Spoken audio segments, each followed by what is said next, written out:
Hi, I'm Lenny, and today we are going to learn how a refrigeration system works. Refrigeration doesn't create cold, it moves heat somewhere else. Inside every fridge is a sealed loop filled with refrigerant, a fluid that constantly changes pressure to carry heat away. First, the compressor squeezes the refrigerant gas, making it hot and high pressure. Next, the condenser releases that heat into the air outside the fridge, turning the gas into a liquid. Then, the liquid passes through the expansion valve, where pressure drops fast and the refrigerant becomes extremely cold. Inside the fridge, the evaporator absorbs heat from the air. As the refrigerant warms up, it turns back into gas.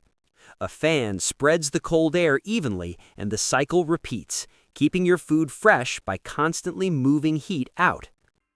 And that's how a fridge works. If you have liked this video, please like and subscribe.